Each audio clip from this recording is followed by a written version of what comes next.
Hello students, welcome back to the class 9th standard English second language.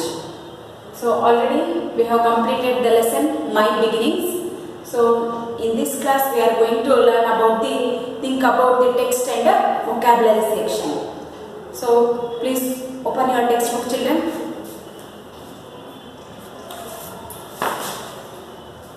Open ಮಾಡಿದ್ರಾ? ಹಾಗಾದ್ರೆ lesson complete ಆಗಿದೆ. Question and answer ಬರೀರಿ. ಮತ್ತೆ ಈಗ ನಾವು think about the text page number 53 ಸಿಗ್ತಾ? ಎಸ್, ಅದನ್ನ ಮತ್ತೆ ವೊಕ್ಯಾಬ್ಯುಲರಿ ಸೆಕ್ಷನ್ ಅನ್ನ ನೋಡೋಣಂತೆ. ನೋಡಿ ಏನಿದೆ ಹಾಗಾದ್ರೆ ಥಿಂಕ್ ಅಬೌಟ್ ದಿ ಟೆಕ್ಸ್ಟ್ ಅಲ್ಲಿ ಏನಿದೆ? C1 ಕಾಣ್ತಾ ಇದೆ ನಿಮಗೆ? C1. ಸೊ C1 ನೋಡಿ ಸಿಗ್ತಾ? So shall I read? Okay. Kapil narrates an incident from his childhood. Related to his childhood life, some sentences are given below. Working in pairs or groups, arrange them in their right order. ನೋಡಿ ಇದೇನಿದು? According to sequence. Sequence ಅಂದರೆ disorder ಇದೆ. ಸಿಚುಯೇಷನ್ನು ಕೆಲವೊಂದು ಹಿಂದೆ ಮುಂದೆ ಆಗಿದೆ, ಅದನ್ನೇ ನಾವು ಡಿಸ್ಆರ್ಡರ್ ಅಂತ ಕರಿತೇವೆ. ಅಥವಾ ಸೀಕ್ವೆನ್ಸಸ್ಗಳೇನಾಗಿದೆ ಅಂದರೆ ಕರೆಕ್ಟಾಗಿಲ್ಲ. ಅಕಾರ್ಡಿಂಗ್ ಟು ಸೀಕ್ವೆನ್ಸಸ್ ಅವುಗಳನ್ನು ನಾವೇನು ಮಾಡಬೇಕು? ಕರೆಕ್ಟಾಗಿ ಜೋಡಿಸ್ತಾ ಹೋಗ್ಬೇಕು. ಗೊತ್ತಾಯ್ತು ನಿಮಗೆ? ನೋಡಿ, Kapil narrates an incident from his childhood. ಏನಿದೆ ಹಾಗಾದ್ರೆ ಇಲ್ಲಿ? ಕಪಿಲನ ಚೈಲ್ಡ್ಹುಡ್ ಡೇಸ್ಗಳಲ್ಲಿ ಇಲ್ಲಿ ಇದೆ. They are related to his childhood and childhood life. Some of sentences are given below. So ಅವುಗಳೇನಾಗಿದೆ? Arrange them in right order. Right order ಇಲ್ಲ, ಅವುಗಳು ಎಲ್ಲೆಲ್ಲೋ ಇದೆ. ಅವುಗಳನ್ನು ನಾವು ಅಕಾರ್ಡಿಂಗ್ ಟು ಸೀಕ್ವೆನ್ಸ್ ಏನು ಮಾಡಬೇಕು? ಕರೆಕ್ಟಾಗಿ ಅರೇಂಜ್ ಮಾಡಬೇಕು. ಹೌದಾ? ನೋಡಿ ಹಾಗಾದರೆ ಫಸ್ಟ್ ನಾನು ಓದ್ತೇನೆ.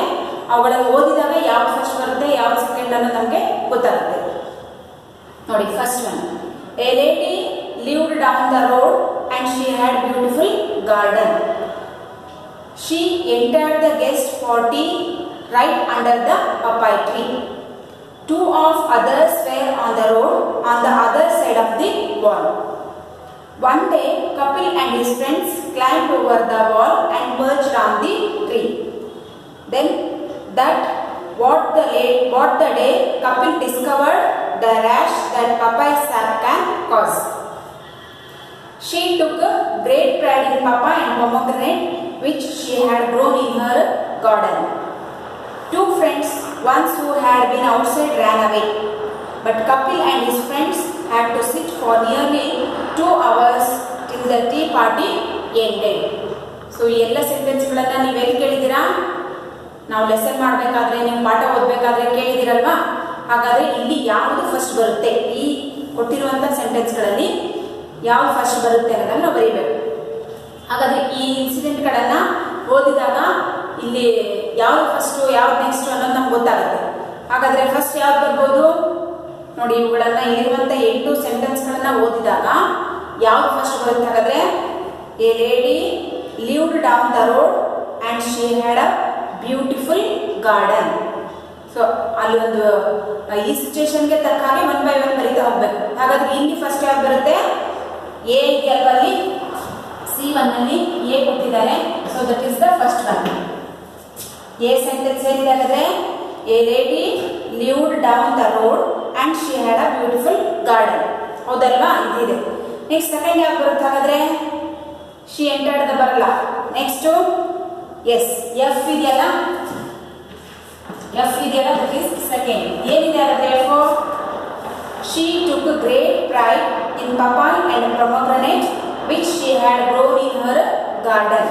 ಹಾಗಾದರೆ ಆ ಲೇಡಿ ಬ್ಯೂಟಿಫುಲ್ ಗಾರ್ಡನ್ ಅನ್ನ ಬೆಳೆಸಿದ್ದು ಅಂಡ್ ಆ ಪಪ್ಪಾಯ ಮತ್ತು ಪೊಮೊಗ್ರನೇಟ್ ಅನ್ನ ಆ ಗಾರ್ಡನ್ ಅಲ್ಲಿ ಬೆಳೆಸಿಲ್ಲ. ಅದರ ಬಗ್ಗೆ ಅವಳಿಗೆ ಬಹಳಷ್ಟು ಹೆಮ್ಮೆ ಇತ್ತು. So F second one.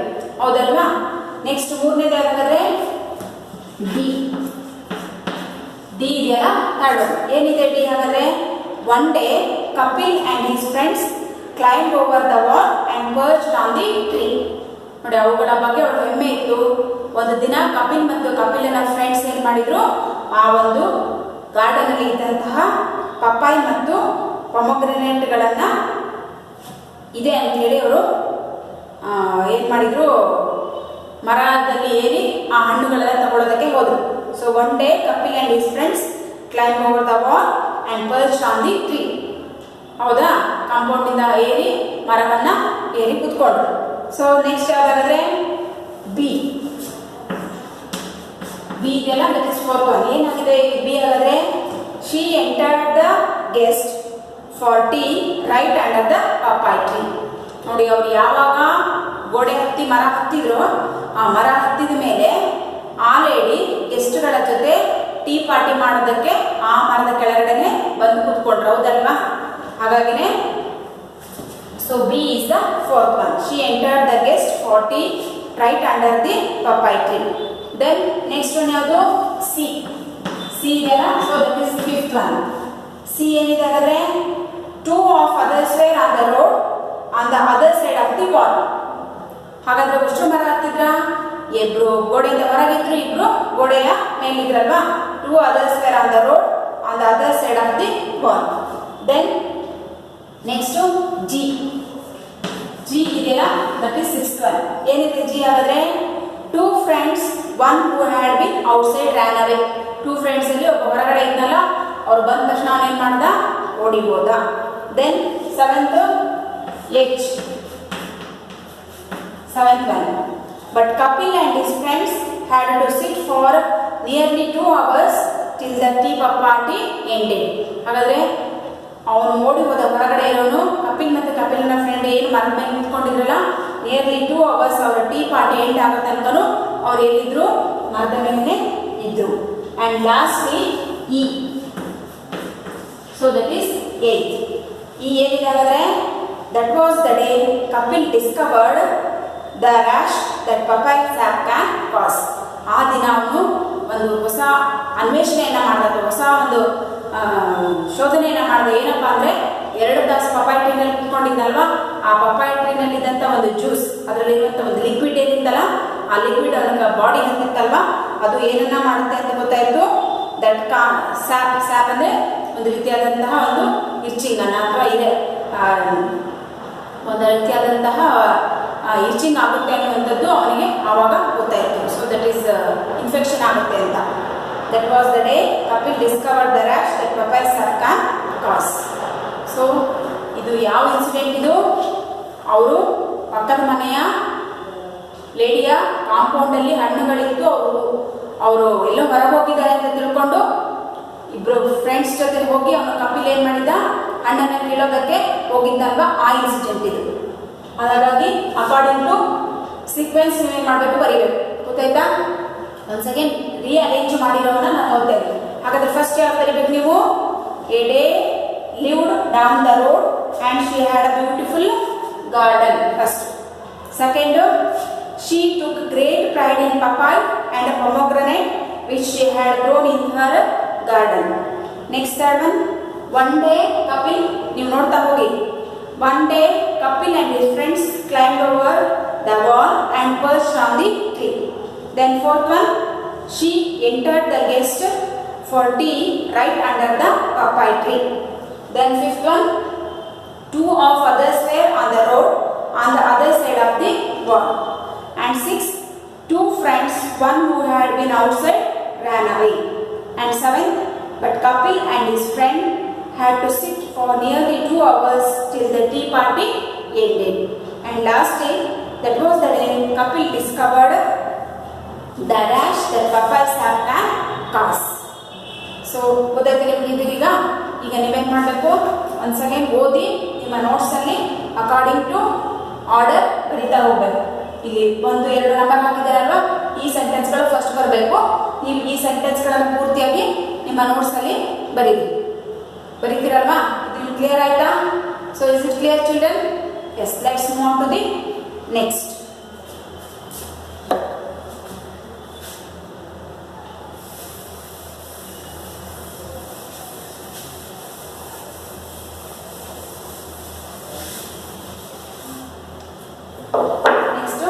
Think about the text ಅಲ್ಲಿ C2 ನೋಡಿ. C2 ಏನಿದೆ? Say whether the following statements are true or false. So ಏನು ಹೇಳಬೇಕು? whether the given sentences true or false. True or false. ಸರಿ ತಪ್ಪು. ಟ್ರೂ ಅಂದರೆ ಸರಿ, falls ಅಂದರೆ ತಪ್ಪು. ಕೊಟ್ಟಿರುವಂಥ ಸೆಂಟೆನ್ಸ್ಗಳು ಸರಿಯೋ ಅಥವಾ ತಪ್ಪು ಅನ್ನೋದನ್ನು ನಾವು ಗುರುತಿಸಬೇಕು. ನೀವು ಸರಿ ತಪ್ಪು ಗುರುತಿಸಿ ಅಂತಾರಲ್ಲ ಅದು. Say whether the following statements are true or falls. ನೋಡಿ ಸೆಂಟೆನ್ಸ್ಗಳನ್ನು ಫಸ್ಟ್ ನಾನು ಓದ್ತೇನೆ, ಆಮೇಲೆ ಯಾವುದು ಟ್ರೂ ಯಾವುದು ಫಾಲ್ಸ್ ಅಂತ ನೋಡೋಣ. Listen. Kapil was born into a large family. Then Kapil came to know about the date of his birth from his mother. See, the lady who was a neighbor to Kapil counted 92 pomegranates on the tree in her garden because she was good at mathematics. Then the police horses became Kapil's pet. Then Kapil was good at athletics and dreamed of becoming a footballer. ಹೌದಾ? ನೋಡಿ ಹಾಗಾದ್ರೆ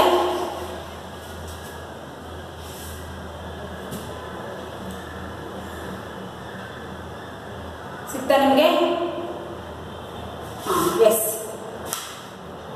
ಕೊಟ್ಟಿರುವಂಥ ಸೆಂಟೆನ್ಸ್ಗಳು ಈಗ already text ಬುಕ್ಕಲ್ಲಿ ಬಂದಿದೆ. ನೀವು ಪಾಠ ಓದ್ಬೇಕಾದ್ರೆ ಕೇಳಬೇಕಾದ್ರೆ ನೋಡಿದ್ದೀರಾ. ಹಾಗಾದ್ರೆ ಇವುಗಳು ಸರಿನಾ ಅಥವಾ ತಪ್ಪ ಅಂತ ನಾವು ಹೇಳಬೇಕಾಗಿದೆ. ಫಸ್ಟ್ ಒನ್ ಏನಿದೆ ನೋಡಿ. Kapil was born into a large family. First one A. ಹೌದಾ? ಕಪಿಲ್ ಒಂದು ದೊಡ್ಡ ಫ್ಯಾಮಿಲಿಯಲ್ಲಿ ಹುಟ್ಟಿದ್ರು. ಹೌದಲ್ವಾ? ಕಪಿಲನಿಗೆ ಬ್ರದರ್ಸ್ ಇದ್ರು, ಸಿಸ್ಟರ್ಸ್ ಇದ್ರು. ಹೌದಾ ತಾನೆ? ಸೊ ಇವನೊಬ್ಬನೇ ಅಲ್ಲ. ಹಾಗಾದ್ರೆ ಇದು ಲಾರ್ಜ್ ಫ್ಯಾಮಿಲಿನ ಸ್ಮಾಲ್ ಫ್ಯಾಮಿಲಿನ? Small family. ಹಾಗಾದ್ರೆ ಕೊಟ್ಟಿರುವ ಸೆಂಟೆನ್ಸ್ ಇಸ್ ಇಟ್ ಟ್ರೂ? ಹೌದಲ್ವಾ? ಸರಿ.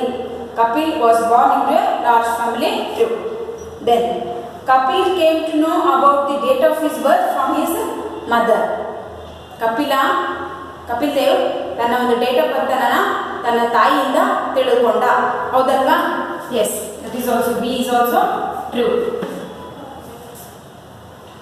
And C, the lady who was a neighbor to Kapil counted 92 pomegranates on the tree in her garden because she was good at mathematics.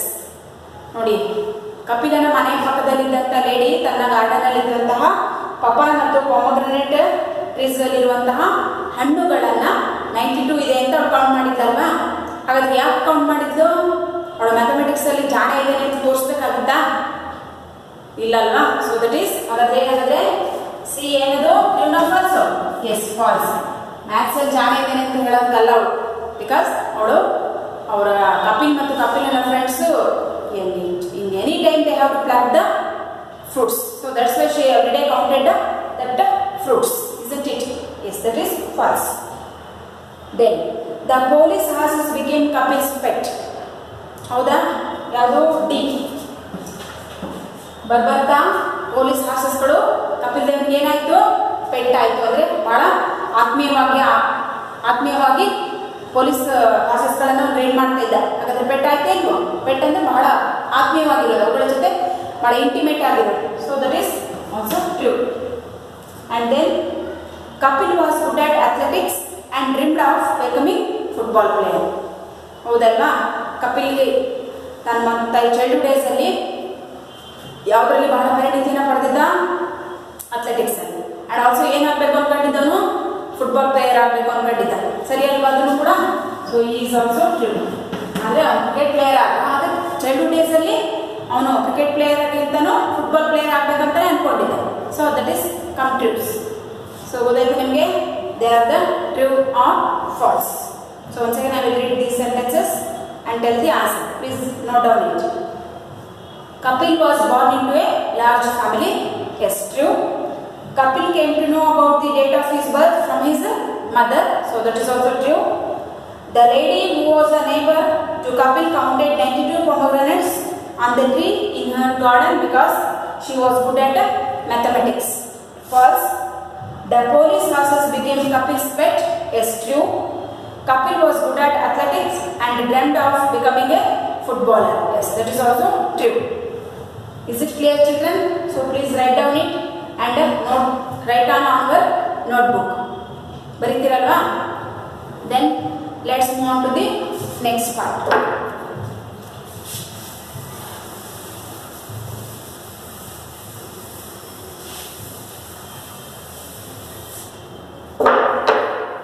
So next vocabulary.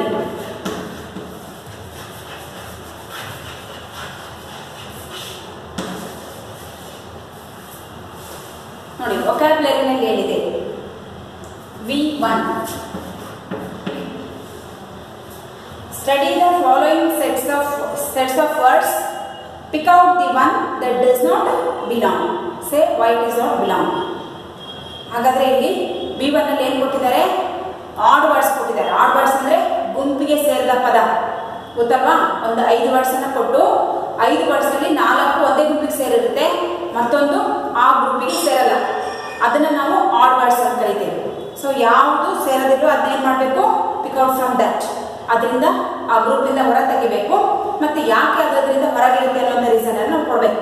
ಈಗ for example ನೀವು ಈಗ chalk piece, black board, ಹೌದಾ, teacher and play ground, next hospital ಹೇಳಿದ್ರೆ ಯಾವ್ದನ್ನ ನೀವು ಗ್ರೂಪಿಗೆ ಸೇರಿದ್ರೆ ತೆಗಿತೀರಾ? Teacher ಸ್ಕೂಲಿಗೆ ಸಂಬಂಧಪಟ್ಟಿದೆ, ಬೋರ್ಡು ಸ್ಕೂಲಿಗೆ ಸಂಬಂಧಪಟ್ಟಿದೆ, ಚಾಕ್ ಪೀಸು ಸ್ಕೂಲಿಗೆ ಸಂಬಂಧಪಟ್ಟಿದೆ, ಪ್ಲೇ ಗ್ರೌಂಡು ಕೂಡ ಸ್ಕೂಲಿಗೆ ಸಂಬಂಧಪಟ್ಟಿದೆ. But hospital or doctor that is not belong to the school group, ಹೌದು ತಾನೆ? ಸೊ ಇದು ಗ್ರೂಪಿಗೆ ಸೇರದೆ ಇರೋದು. ಹಾಗೆಯೇ ನೀವು ಈಗ ರಾಮು, ಶ್ಯಾಮು, ಹರಿ, ಗೀತಾ ಯಾವ್ದನ್ನು ತೆಗಿತೀರಾ? Because these are the male and Geeta is a female. So masculine ಮತ್ತೆ ಫೆಮಿನೈನ್ ಜೆಂಡರ್ ಇದೆ. ಹಾಗಾಗಿ ಒಂದು ಯಾವ್ದು ಫೆಮಿನೈನ್ ಜೆಂಡರ್ ಇದೆಯೋ ಅದನ್ನ ನೀವೇನ್ ಮಾಡ್ತೀರಾ? ತೆಗಿತೀರಲ್ವಾ? So these are the odd words ಅಂತ ಕರಿತೇವೆ. ಇಲ್ಲಿ ಅದಕ್ಕೆ ಕೊಟ್ಟಿರೋದು ನೋಡಿ. Study the following sets of words, pick out the one that does not belong. ಈ ಗ್ರೂಪ್ ಅಲ್ಲಿ ಯಾವುದು ಬರೋದಿಲ್ವೋ ಒಂದನ್ನ so we have to pick out. Say whether it is why it is doesn't belong, ಯಾಕೆ ಅದು ಬರಲ್ಲ ಅಂತ ಹೇಳಿದ್ರು. ಒಂದು ಎಕ್ಸಾಂಪಲ್ ಕೊಟ್ಟಿದ್ದಾರೆ ಅಲ್ಲಿ, ಫುಟ್ಬಾಲ್, ಅಥ್ಲೆಟಿಕ್ಸ್, ಬಾಸ್ಕೆಟ್ಬಾಲ್, ವಾಲಿಬಾಲ್. ಹೌದಾ? ಯಾವ್ಯಾವುದು? Football, athletics, basketball, volleyball. ಯಾವ್ದನ್ನು ತೆಗೆದಿದ್ದಾರೆ ಇಲ್ಲಿ? ಎಸ್, ಅಥ್ಲೆಟಿಕ್ ತೆಗೆದಿದ್ದಾರೆ. ಯಾಕೆ ರೀಸನ್ ಕೊಟ್ಟಿದ್ದಾರೆ? Because the other 3 are all ball games. ಹೌದಾ? Athletics it is not a ball game. Athletics ಅಲ್ಲಿ ಯಾವ ಬಾಲ್ ಇರಲ್ಲ. ಫುಟ್ಬಾಲ್ ಅಲ್ಲಿ ಇರುತ್ತೆ, ಬಾಸ್ಕೆಟ್ಬಾಲ್ ಅಲ್ಲಿ ಇರುತ್ತೆ, ವಾಲಿಬಾಲ್ ಇರುತ್ತೆ. ಅಥ್ಲೆಟಿಕ್ಸ್ ಅಂದ್ರೆ ಇಟ್ ಇಸ್ ಓನ್ಲಿ ಎಕ್ಸರ್ಸೈಸ್, ಬಾಡಿಗೆ ಸಂಬಂಧಪಟ್ಟಿದ್ದಲ್ವ ಅದು. ಹಾಗಾಗಿ ಅದನ್ನ ತೆಗೆದು. So in the same way ನಾವು ಮುಂದಿನವುಗಳನ್ನ ಅದೇ ರೀತಿ ತೆಗಿಬೇಕು. ರೆಡಿನಾ? ನೋಡಿ, ಎರಡನೇದು ಕೋಚ್, ಲರ್ನರ್, ಟೀಚರ್, ಟ್ರೈನರ್. ಯಾವ್ಯಾವ ಕೊಟ್ಟಿದ್ದಾರೆ? Coach, learner, teacher, trainer. So ಯಾವ ತೆಗಿಬೇಕು ನಮಗದ್ರಲ್ಲಿ? ಕೋಚ್ ಅಂದ್ರೂ ಕೂಡ ಟ್ರೈನಿಂಗ್ ಕೊಡೋದು, ಟೀಚರ್ ಕೂಡ ನಿಮಗೆ ಟ್ರೈನಿಂಗ್ ಕೊಡ್ತಾರೆ, ಟ್ರೈನರ್ ಆದ್ರೂ ಕೂಡ ತರಬೇತಿಯನ್ನು ಕೊಡೋದು. ಆದರೆ ಲರ್ನರ್, ಎಸ್, ನಾವು ಯಾವ್ದು ತೆಗಿಬೇಕಾದ್ರೆ ಸೆಕೆಂಡ್ ಒನ್ ಅಲ್ಲಿ ಲರ್ನರ್. ಇವರು 3 ಜನ they are given the guidance. ಯಾರ್ಯಾರು? Coach, teacher, trainer, they are given the guidance for the learners. So ಹಾಗಾಗಿ ನಾವು ಯಾರನ್ನು ತೆಗಿಬೇಕು? ಲರ್ನರ್ ಅನ್ನ ತೆಗಿಬೇಕು. ಕಲಿಯುವವರು, ಇವರೆಲ್ಲ ಕಲಿಸುವವರಾದ್ರೆ ಇದು ಕಲಿಯುವವರು. ಹಾಗಾಗಿ ನಾವು ಆ ಗ್ರೂಪ್ ಅಲ್ಲಿ ಯಾವ್ದನ್ನು ತೆಗೆದ್ವಿ? Learner. Next third one, boxing, running, jumping, throwing. ಹಾಗಾದ್ರೆ ನೋಡಿ, ಬಾಕ್ಸಿಂಗ್, ರನ್ನಿಂಗ್, ಜಂಪಿಂಗ್, ಥ್ರೋಯಿಂಗ್. ಯಾವ್ದು ತೆಗಿಬೇಕು? ಎಸ್, ಬಾಕ್ಸಿಂಗ್ ಅನ್ನ ತೆಗಿಬೇಕು. ಯಾಕೆ? Because running, jumping, throwing these are the athletics, they are given to the physical exercise. But boxing ಇದೆಯಲ್ಲ, ಇದು ಇನ್ನೊಬ್ರ ಜೊತೆ ಆಡುವಂಥದ್ದು. ರನ್ನಿಂಗು ನೀವೇ ಓಡ್ತೀರಾ, ಅಂದ್ರೆ ನಿಮ್ಮ ಜೊತೆ ಪ್ಲೇಯರ್ಸ್ ಇರ್ತಾರೆ, ಬಟ್ ನೀವು ಒಬ್ಬರೇ ಓಡ್ತೀರಾ. ಬಾಕ್ಸಿಂಗ್ ಒಬ್ಬರೇ ಆಡಕ್ಕೆ ಬರಲ್ಲ, ಹೌದಾ? ಬಾಕ್ಸಿಂಗಿಗೆ ಇನ್ನೊಬ್ಬ ಆಪೋಸಿಟ್ ಅವ್ರು ಬೇಕು. ಹಾಗಾಗಿ ರನ್ನಿಂಗ್, ಜಂಪಿಂಗ್, ಥ್ರೋಯಿಂಗು ನಿಮ್ಮ ಇಂಡಿವಿಜುವಲ್ ಅದು. ಅಂದ್ರೆ ನಿಮ್ಮ ಜೊತೆ ಕಾಂಪಿಟೇಟರ್ಸ್ ಇದ್ರೂ ಕೂಡ ನೀವು ಇಂಡಿವಿಜುವಲ್ ಆಗಿ ಓಡುವಂಥದ್ದು. ಬಟ್ ಬಾಕ್ಸಿಂಗ್ ಇಂಡಿವಿಜುವಲ್ ಆದ್ರೂ ಕೂಡ ಅದಕ್ಕೆ ಇನ್ನೊಬ್ರು ಬೇಕು. ಹಾಗಾಗಿ ನೀವೇನು ತೆಗಿತೀರಾ? ಬಾಕ್ಸಿಂಗ್ ಅನ್ನು ತೆಗಿಬೇಕು, ಹೌದಾ? ದೆನ್ ಫೋರ್ತ್ ಒನ್ ಅಲ್ಲಿ ಸ್ಟೆಮಿನಾ, ಸ್ಪೀಡ್, ಸ್ಕಿಲ್, ಸ್ಪೋರ್ಟ್ಸ್. ನೋಡಿ, ಸ್ಟೆಮಿನಾ ಎನರ್ಜಿ, ಸ್ಪೀಡ್ ಆಟದಲ್ಲಿರುವಂತಹ ಒಂದು ವೇಗ, ಸ್ಕಿಲ್ ಆಟದಲ್ಲಿ ಬಳಸುವಂತಹ ಕೌಶಲ್ಯತೆ, ಅಂಡ್ ಸ್ಪೋರ್ಟ್ಸ್. ನೋಡಿ, ಈ 3 ಇದ್ರೆ ಸ್ಪೋರ್ಟ್ಸ್. ಹಾಗಾದ್ರೆ ಈ 3 ಇಲ್ಲ ಅಂದ್ರೆ ಹಾಗಾಗಿ ಸ್ಟೆಮಿನಾ, ಸ್ಪೀಡ್, ಸ್ಕಿಲ್ಲು ಇವುಗಳು ಆಟದಲ್ಲಿ ಬಳಸುವಂಥದ್ದು. ಆಟ ಸಪ್ರೇಟ್. ಸೊ ಹಾಗಾಗಿ ನಾವೇನು ಮಾಡಬೇಕು, ಯಾವುದನ್ನು ತೆಗಿಬೇಕು, ಫೋರ್ತಲ್ಲಿ ಸ್ಪೋರ್ಟ್ಸ್, ದೈಹಿಕ ಶಕ್ತಿಗೆ ಇರುವಂಥದ್ದು. ಅಂದರೆ stamina, speed, skills these are related to the body. Sports ಬಾಡಿಗೆ ಆದ್ರೂ ಕೂಡ ಇವು ಅದನ್ನು ಬಿಟ್ಟು ಸ್ಪೋರ್ಟ್ಸ್ ಸಪ್ರೇಟ್. ಈ ಮೂರಿದ್ರೆ ನಾವು ಸ್ಪೋರ್ಟ್ಸನ್ನು ಆಡೋಕ್ಕೆ ಆಗುತ್ತೆ. Then fifth one, victory, success, defeat, win.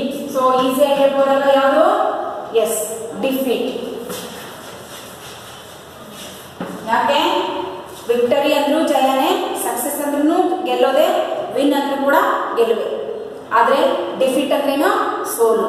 So this are the synonyms of win. But defeat ಅದರ ಆಪೋಸಿಟ್ ವರ್ಡ್. ಹಾಗಾಗಿ ನಾವೇನು ತೆಗಿದ್ವಿ? ಡಿಫೀಟ್ ಅನ್ನ ತೆಗಿಬೇಕು. Next six one, medal, shield, cup, competition. ಯಾವುದು? Yes yes, definitely competition. ಯಾಕೆ? ಕಾಂಪಿಟೇಷನ್ ಅಲ್ಲಿ participate ಮಾಡಿ ಆದ್ಮೇಲೆ ಮೆಡಲ್, ಶೀಲ್ಡ್, ಕಪ್ಪನ್ನು ಪಡ್ಕೊಳ್ತೇವೆ. But competition separate. ಸೊ ಹಾಗಾಗಿ competition is the different word from that group. ಹೌದಾ? ಅರ್ಥ ಆಯ್ತಾ ನಿಮಗೆ? ಹಾಗಾದ್ರೆ so these are the odd words. ನಾವು ಆಡ್ ವರ್ಡ್ಸ್ಗಳನ್ನ ಯಾಕೆ ತೆಗೆದ್ವಿ ಅನ್ನೋದು ನಿಮಗೆ ಗೊತ್ತಿರಬೇಕು. ಫಸ್ಟ್ ಒನ್ ಅಲ್ಲಿ athletic they have given, and next ಅಲ್ಲಿ learner, next boxing, then sports, then defeat and competition. So ಅರ್ಥ ಆಯ್ತಾ? ಹಾಗಾದ್ರೆ ಟೆಕ್ಸ್ಟ್ ಬುಕ್ ಅಲ್ಲಿ ಅವುಗಳನ್ನು ಬರೀಬೇಕು. ನೀವು ಬರೀತೀರಲ್ವಾ? Next V2.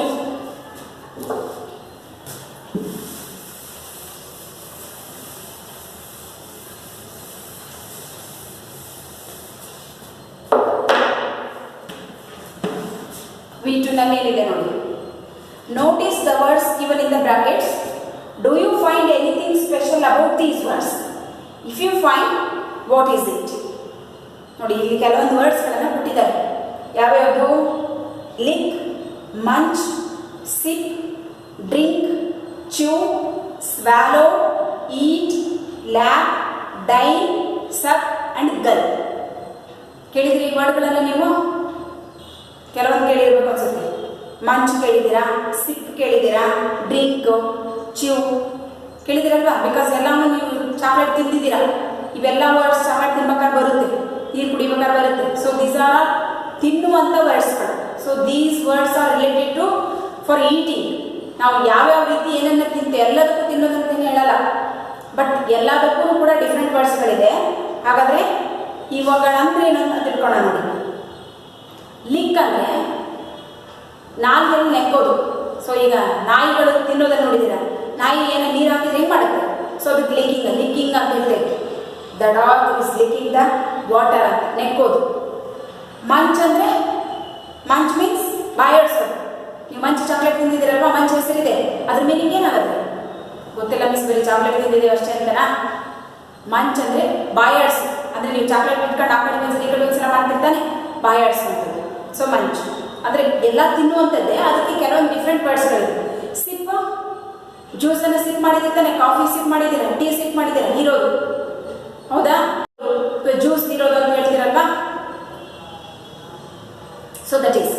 ದೆನ್ ಡ್ರಿಂಕ್ ಅಂದರೆ ಕುಡಿಯೋದು. ಚ್ಯೂ ಜಗಿಯುವಂಥದ್ದು. ಸ್ವ್ಯಾಲೋ ನುಂಗುವಂಥದ್ದು. ಈಟ್ ತಿನ್ನೋದು. ಲ್ಯಾಪ್ ಮೀನ್ಸ್ ಆಲ್ಸೋ ಹೀರೋ ಅಥವಾ ನೆಕ್ಕು. ಡೈನಿಂಗ್ ಅಂದರೆ ತಿನ್ನುವಂಥದ್ದು. ಸಕ್ ಹೀರೋ, ಈಗ ಹೀರ್ಕೊಳ್ಳೋದು. ಗಲ್ಪ್ ಅಂದರೆ ಹುಡುಗಿ. ನೋಡಿ, ಇವೆಲ್ಲ ರಿಲೇಟೆಡ್ ಟು ದ ಫಾರ್ ತಿನ್ನುವಂಥದ್ದು, ಬಾಯಿಯೊಳಗೆ ಇಡುವಂಥದ್ದಕ್ಕೆ ಬರುವಂಥದ್ದು. ಸೊ ಆ ವರ್ಡ್ಸ್ಗಳನ್ನೆಲ್ಲ ಏನು ಮಾಡಬೇಕು ನೀವು?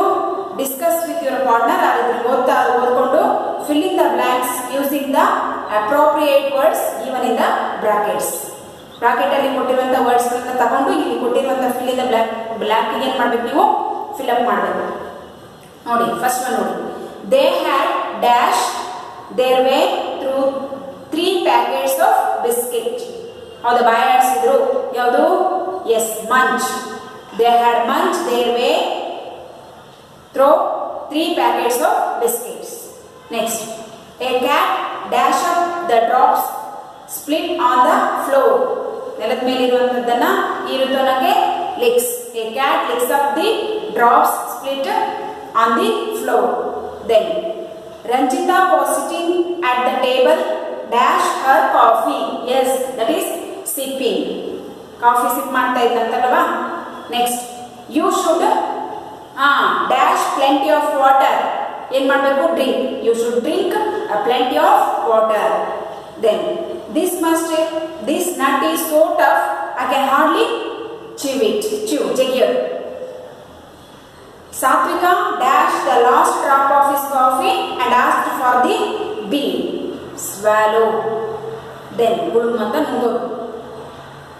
Hemantini dashed up the last bit of milkshake with her straw. Suck. Purtiyagi iruvantadu suck. Then a small girl was dashed an ice cream. Is eating. A small girl was eating an ice cream. The cat began to lap up the milk. Lap up ಅಂದ್ರೆ ಈಗ ನಾಲ್ಗೆನಲ್ಲಿ ಲಿಕ್ ಮಾಡೋದಕ್ಕೆ lap up ಅಂತ ಹೇಳಿ. Umesh was dash with friends at the Taj Hotel to eat dining. ಹೌದಾ? ನೋಡಿ once again I will read it. They had munched their way through 3 packets of biscuits. A cat licks up the drops split on the floor. Ranjita was sitting at the table sipping her coffee. You should drink plenty of water. This nut is so tough I can hardly chew it. Satvika swallowed the last drop of the coffee and asked for the bean. Hemantini sucked up the last bit of milkshake with her straw. A small girl was eating an ice cream. The cat began to lap up the milk. Umesh was dining with friends at the Taj Hotel. ಅರ್ಥ ಆಯ್ತಾ? So ಇವುಗಳನ್ನ once again dictionary ತೆಗೆದು ಮತ್ತೊಂದ್ಸಲ meaning ಅನ್ನ ನೋಡಿ confirm ಮಾಡಿಕೊಂಡು ನಿಮ್ಮ notes ಅಲ್ಲಿ ಬರೀತೀರಲ್ವಾ? So next ಕ್ಲಾಸಲ್ಲಿ ಮತ್ತೆ ನಾವು remaining part of the exercise ಅನ್ನ ನೋಡೋಣಂತೆ. ಅಲ್ಲಿವರೆಗೂ ನೀವು ನೋಟ್ಸ್ ಅಲ್ಲಿ ಬರೆದು ಕ್ಲೀನ್ ಆಗಿ ಹ್ಯಾಂಡ್ ರೈಟಿಂಗ್ ಚೆನ್ನಾಗಿ ಬರೆದು ಸ್ಪೆಲ್ಲಿಂಗ್ ಮಿಸ್ಟೇಕ್ ಇಲ್ಲದೆ ಇದ್ದಾಗೆ ಬರೀತೀರಲ್ವಾ? Okay students, thank you. We will meet on the next class.